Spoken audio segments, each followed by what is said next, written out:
This is the TV Booth Podcast. Hello and welcome to episode 4 of the TV Booth Podcast. I'm Rob Francis. Thank you so much for downloading. My guest today is a broadcaster who has tried more than 400 different sports in his role as a presenter on BBC Breakfast, but he'll be best remembered for a rather amusing incident at the Commonwealth Games. Just a couple of days ago, I was very lucky to be able to sit down and have a chat with presenter Mike Bushell.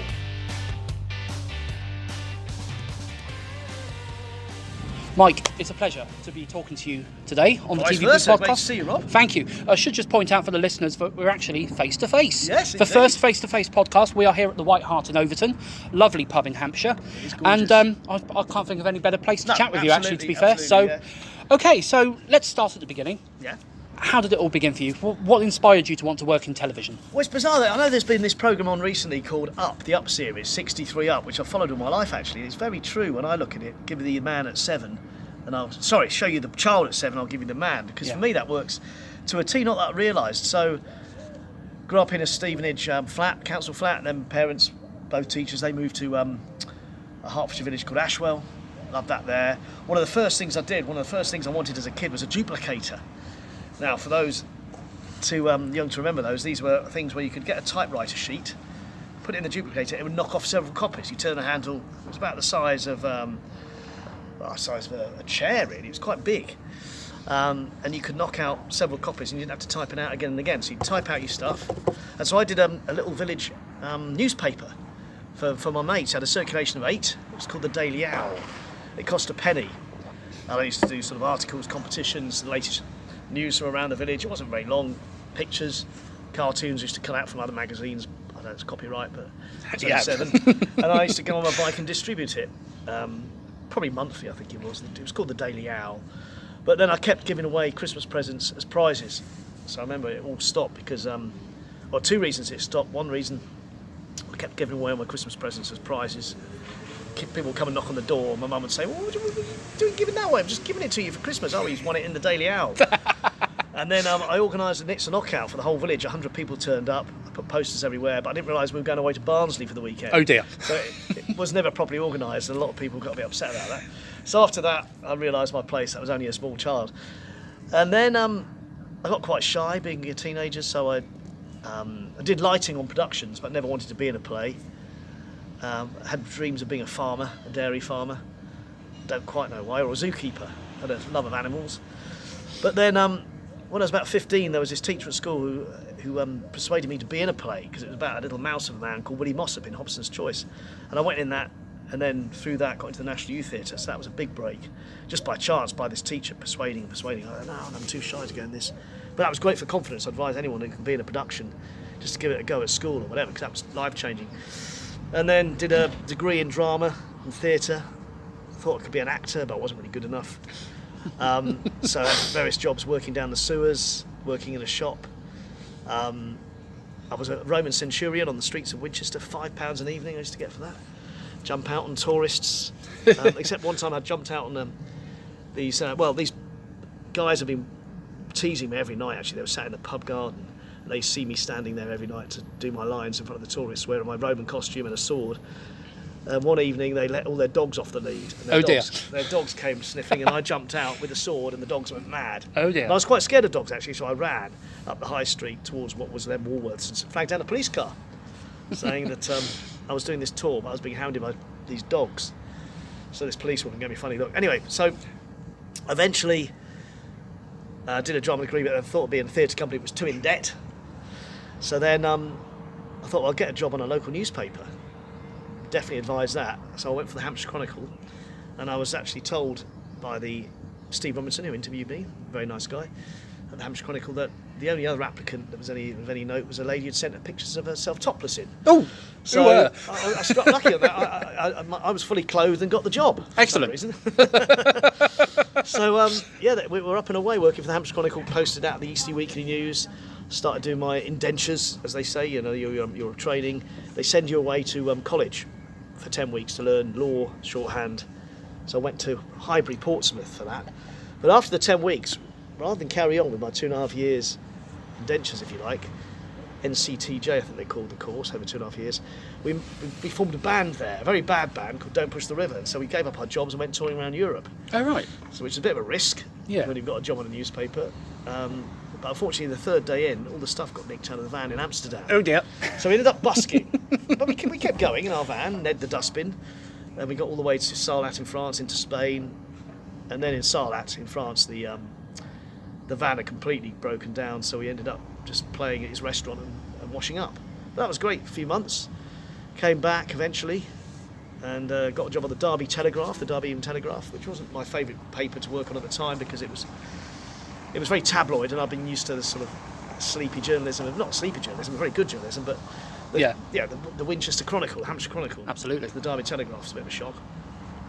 So I then moved from there to the Windsor Observer, Windsor and Slough Observer, great paper in Windsor, launching a new publication as well, the Maidenhead Advertiser. Great experience, great bunch of people. But then out of the blue, because of a press trip I'd been on when I was at the Hampshire Chronicle many years ago with a guy called Henry Elf, who still lives in Long Parish, he invited me for an interview for Radio Solent. So there I was, got a job.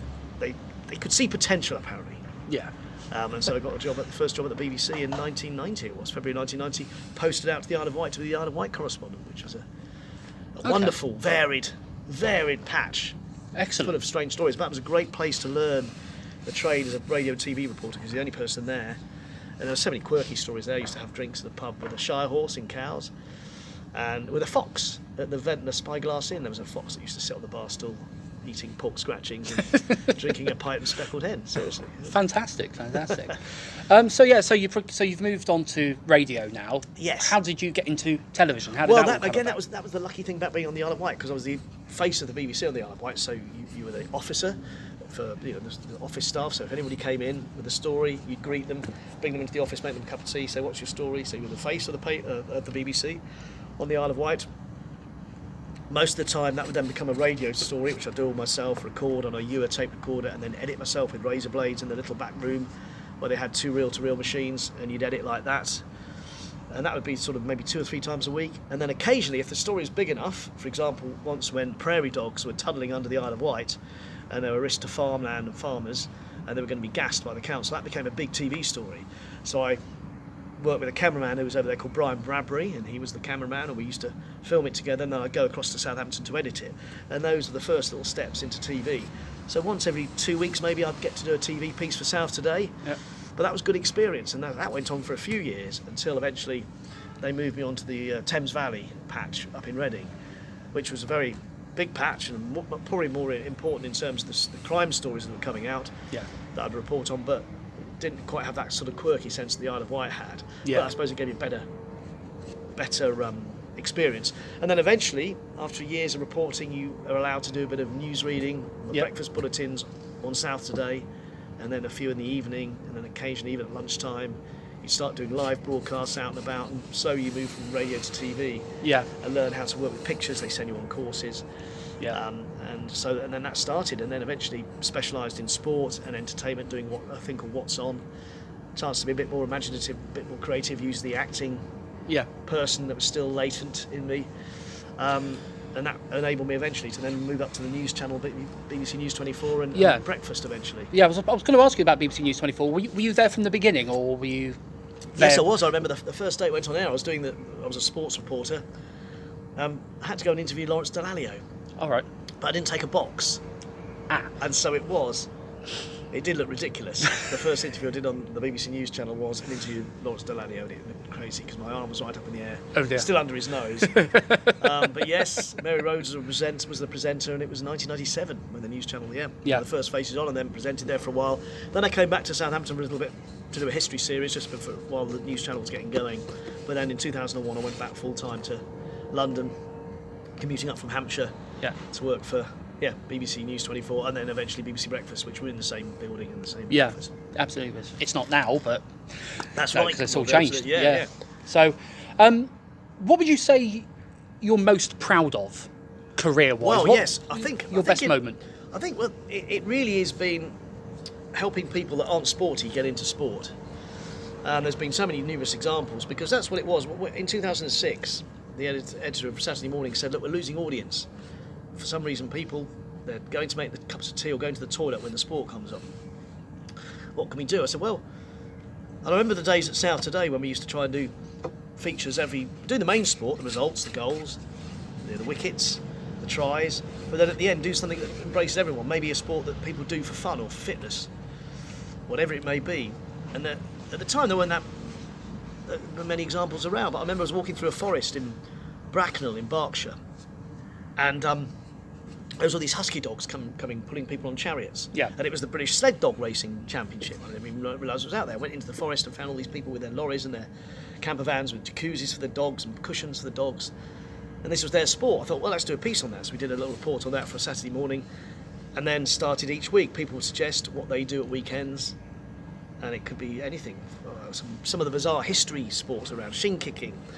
And I thought, well, look, if there's a sport out there, and at the time people were saying they didn't do sport because they felt they were embarrassed or rubbish. Because I actually was rubbish at sport myself at school. I was left on the wing, or left on the boundary, and I used to get fed up with it.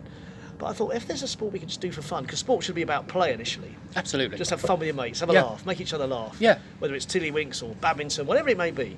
And then if you're any good, you can progress. But most importantly, it's got to be about playing, having fun with mates. But I realised in 2006, a lot of people weren't playing it because they didn't want to get embarrassed. They didn't want to be shown up. It was rubbish. And so this piece started, and then throughout the years, I kept having letters from people saying how they'd tried a sport that they'd seen on the TV.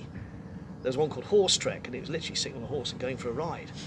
As part of an organised group. And this lady said she'd never done any activity, now she was doing that. Now she was competing for Great Britain about a year later. A lady called Sue.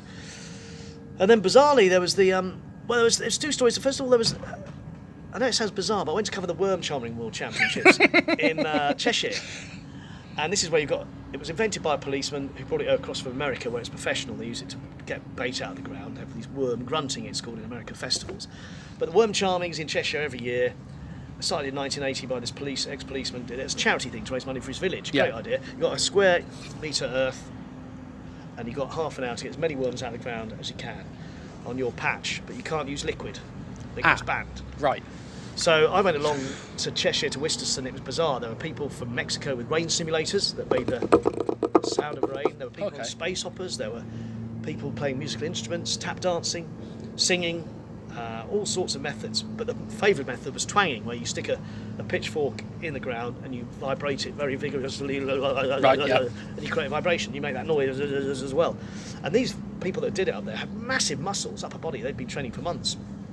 Anyway, so I went along, and I was told that the record was set by a Cheshire farmer called Tom Shufflebottom in about 1981, 1980.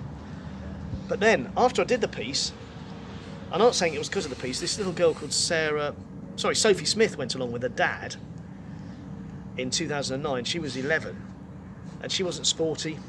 She didn't do so well at school. She wasn't particularly inspired by anything. She could play the recorder, so she went along with her dad, and she played Greensleeves on the recorder, and they got 563 worms out of the ground. Blimey! And suddenly, because of that, her confidence soared. She excelled at school. She excelled at other sports. She suddenly developed in all sorts of ways. Brilliant. And she was on national news, well, in the newspapers here, on the Guardian, the Times, on the front page, just a little column. She was on national TV and radio in America it was the day Michael Jackson died, so it wasn't a quiet news day. No. But they were fascinated by this story about British quirkiness, like you've got the bog snorkeling in Wales, the worm charming. So that was one of the proud moments, that she'd had her life transformed because of this bizarre sport of worm charming. I know it sounds ridiculous. So many other examples then. The town of Clonarted Wells in Wales, this town was in depression in the late 70s, early 80s. They came up with the man versus horse marathon. Then the bog snorkeling, they said, what have we got? We got the bog, let's use the bog. And they came up with this idea, you snorkel up the bog, you can't use your hands, you just use flippers and a mask. Yeah. And they get 6 million a year now from the World Bog Snorkeling Championships and the World Alternative Games there. And there was a lady who went to that called Julie Galvin from Ireland, and she was suicidal. She was working out how to top herself the next day. That's just a few years ago now, and she saw something on the Guinness World Record programme on TV about the Bog Snorkeling World Championships, and it made her laugh. And then she saw something we'd done on bog snorkeling, made her laugh, and so she went to get swimming lessons the next day. She won't mind me saying she's a larger than life lady in many ways, but she couldn't really swim, so she had private swimming lessons. She learned how to swim. A few years later, she was the Ireland Bog Snorkeling World Champion. She then went to Wales and won the Women's Championship, the World Championship, bog snorkeling. Through that, she also got into wife carrying, which is the an event held in Finland, and she became the heaviest wife ever to win the World Wife Carrying Championship. I know this sounds ridiculous, but she's written articles, books, she's been all over the world, she's become a celebrity. Brilliant. Her confidence, she's laughs all the time now.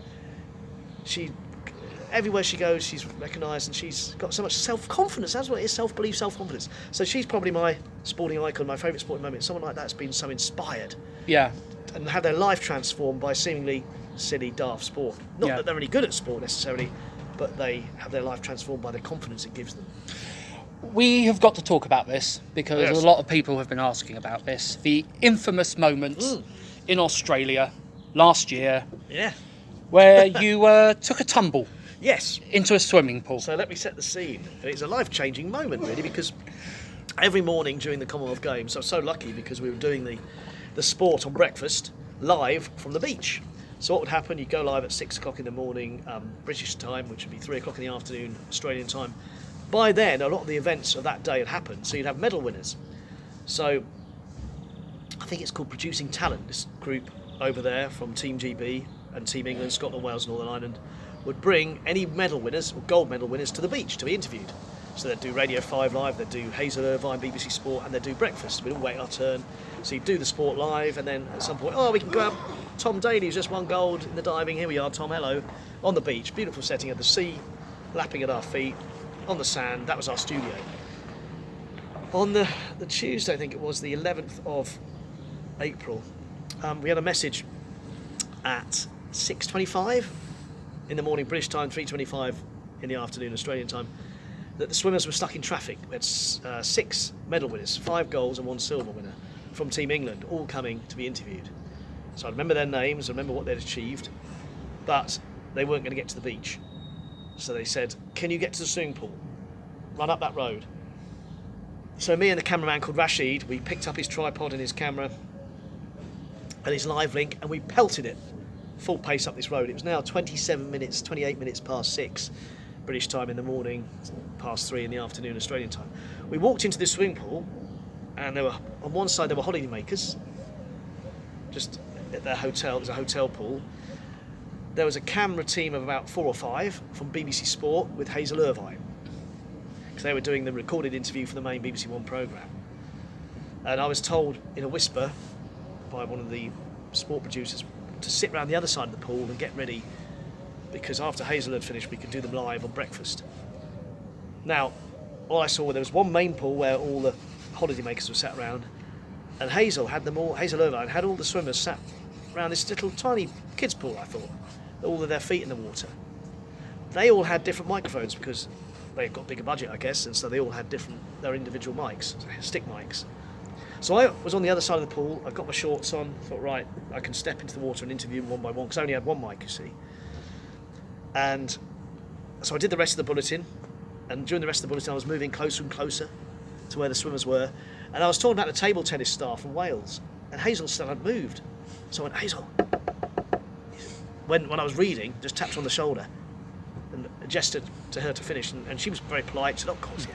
So she got up just as I was coming to the end of reading about table tennis and saying, right, now we've got a very special moment here, we've got 5 swimmers sat by me in the pool. And I turned to them and I thought, well, I'll go along the line and interview them one by one with my one microphone. And they were just on the edge of the children's pool, I thought. So I stepped down, saying I have to be careful because of the mic pack.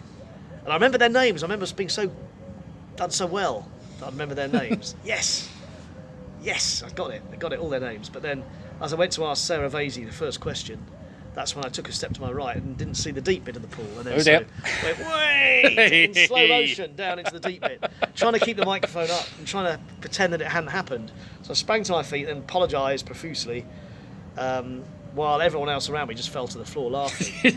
The swimmers sat there, but they were laughing. So I then had to position myself between Sarah Vasey's legs. It was very sort of quite a tight space, which was quite embarrassing, but she was just laughing.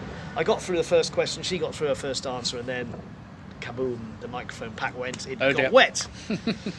So they went to the weather, and then they came back when we had managed to borrow a plugged microphone that we could then go along. We actually then did the interview, but it was obviously by then other things were dominating.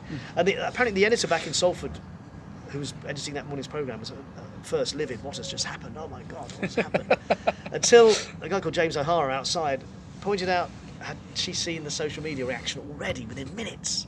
Within minutes, it had exploded. It was like going up all the time. Suddenly there were people on the phone from New Zealand, from China, from Uruguay, all over the world wanting to talk about it. Greg James rang up from Radio 1, had to go on his show that evening as well. It just went potty, but in a good way. I think because the swimmers took it in a good way. Oh yeah, and they laughed. Yeah, I was going to ask you about social media. Do you think social media has changed the way you do things? Oh, absolutely, 100%, more than 100%, really.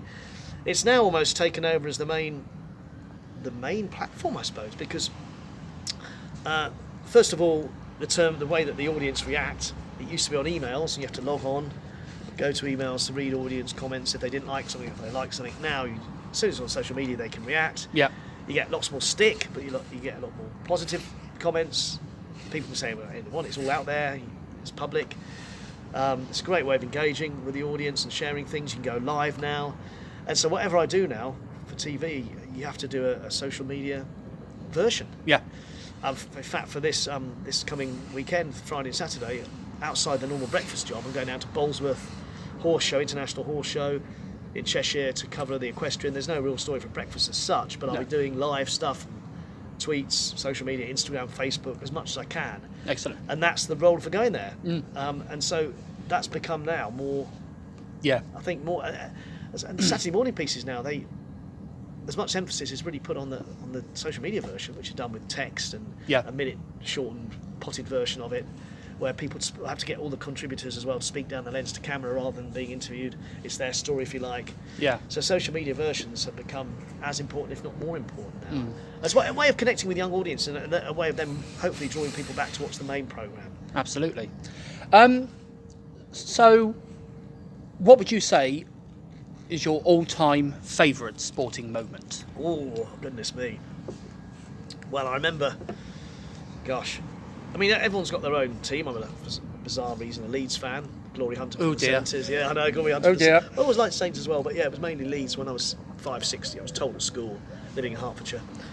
Should point out, I'm a Southampton supporter. Yeah, I love Saints as well. That's why he mentioned Saints. My family are Saints. So I do like Saints. And funny enough, when I was living in Yorkshire and Leeds were way down in the second division, I followed Saints as my top division team. They've always been my top division team. Yeah.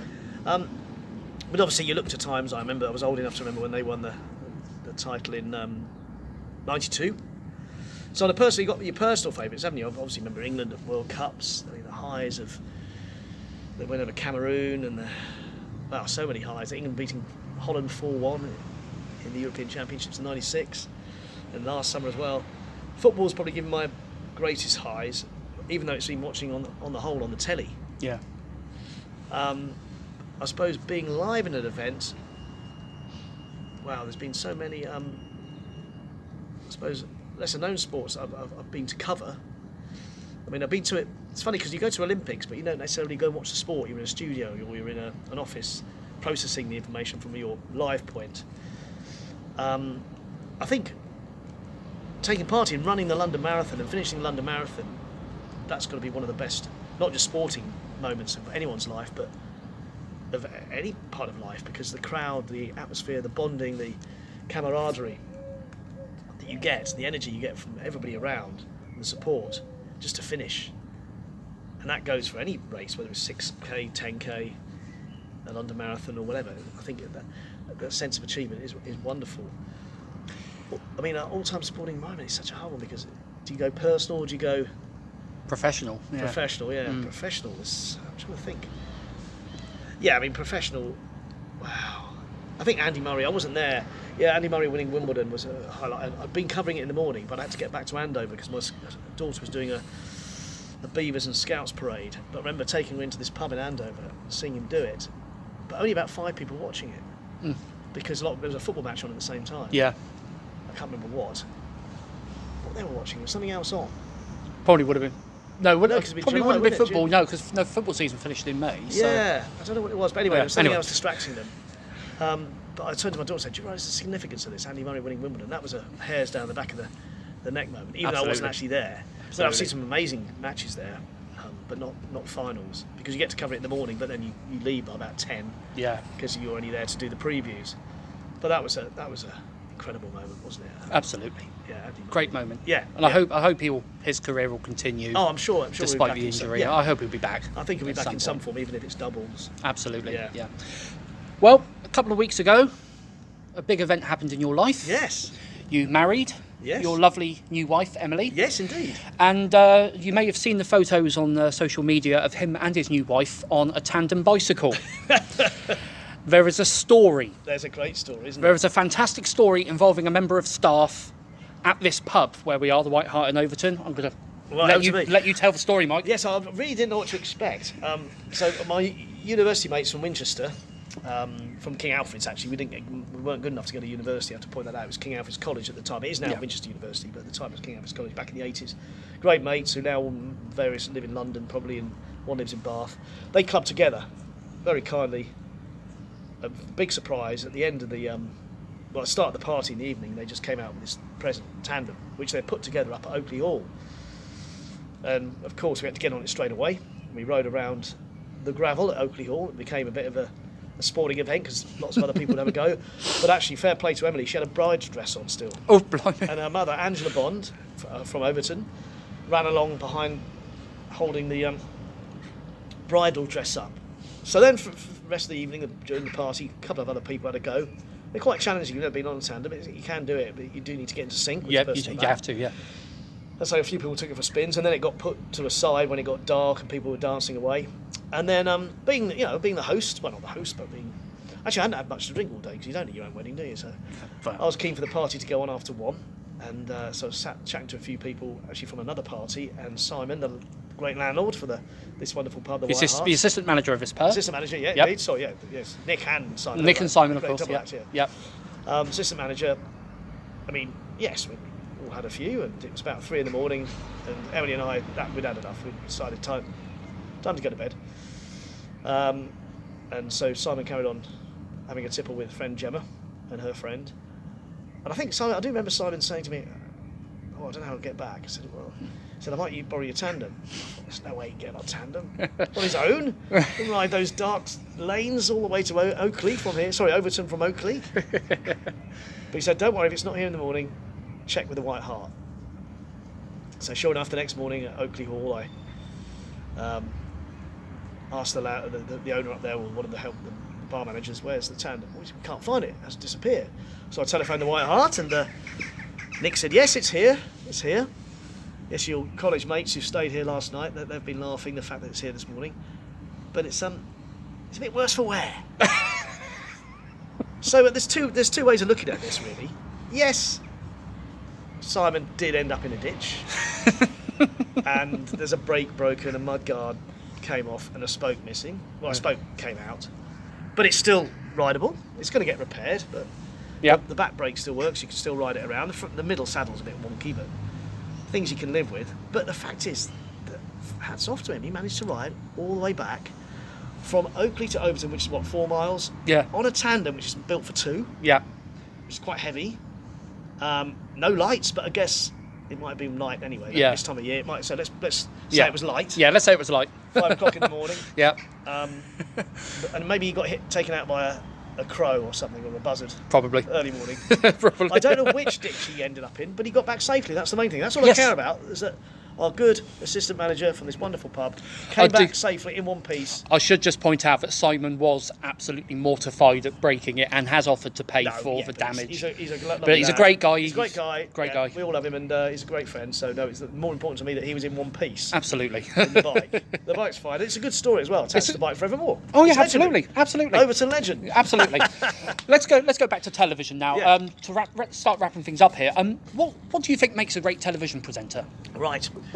I suppose the ideal television presenter is be yourself. You know, don't. I think some people think at first. I probably did at first. Got put on an act. I used to go over every mistake that I've made and listen back and go and agonise over it. No, just be yourself. Pretend. Imagine you're speaking like we are. Yeah. Yeah. You're natural. Just natural speaking down the pub, isn't it? Yeah. Like you do. Absolutely. On air. Absolutely. You're telling stories in my case, sport, is if I've just come in, you've not had your phone on, not had your iPad on, No. you don't know anything about Saints' result, how they played. I'm just coming and saying, do you know what, Rob? They were fantastic tonight, but they're so unlucky. And that you're off telling the story. So be yourself. Don't worry about making fluffs or making mistakes. Don't overthink it. If you're going to read something that's written, write it again in your own words, your own language, because we all say things in different ways. Try and be conversational. The best way to get experience is through fantastic podcasts or a newspaper. Newspapers like you've got around here, the Basingstoke Observer, which Audrey and Laura run. I always call Audrey, she's called Laura really.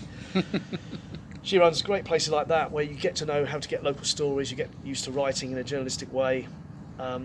Be yourself, be confident, believe in yourself. You're going to get loads of knocks, so you probably wouldn't do that well if you were sensitive about comments that people make.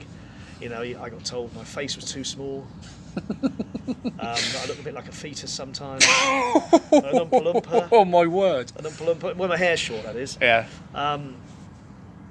Because it puts weight on you as well. Yeah. And so people can be unkind. You've got to just let that go off Absolutely. off your back. And editors will say, they were told, you haven't got a face for TV. It's too small. Your features are too small. But you just ignore that. Believe in yourself. Hard work. You know, initially doing it for just the enthusiasm, no money. You just keep going like that. Keep going like that. Keep going like that. Being yourself. Willing to listen. Willing to learn. And just try and find the niche. Try and find an area to present in that you're interested in, so the passion can come through, rather than just trying to present something that's just reading. Absolutely. Because I think it's the passion, being yourself, that's the thing. Some great tips there. Yeah. Mike, it has been an absolute pleasure. Thank you for being a guest on the TV Booth podcast. Oh, it's been an honour, Rob. I think it's a fantastic thing that you do, and it's going to get big. Absolutely. I hope so. All the best. Thank you very much. Fantastic. A big thank you to Mike Bushell for giving up his free time to chat with me on the podcast. A big thank you as well to Nick, Kira and the rest of the team at the White Hart in Overton, Hampshire. A fantastic pub. They looked after us really, really well. Thank you very much for listening to this edition of the TV Booth podcast. I hope you've enjoyed it. My next guest is the legend, or should that be legend? No, legend. Yes, legend.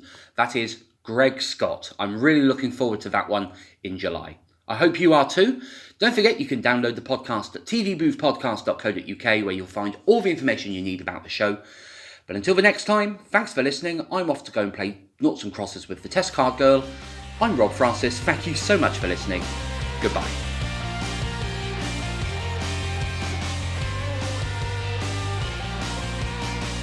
The TV Booth podcast is hosted by Rob Francis.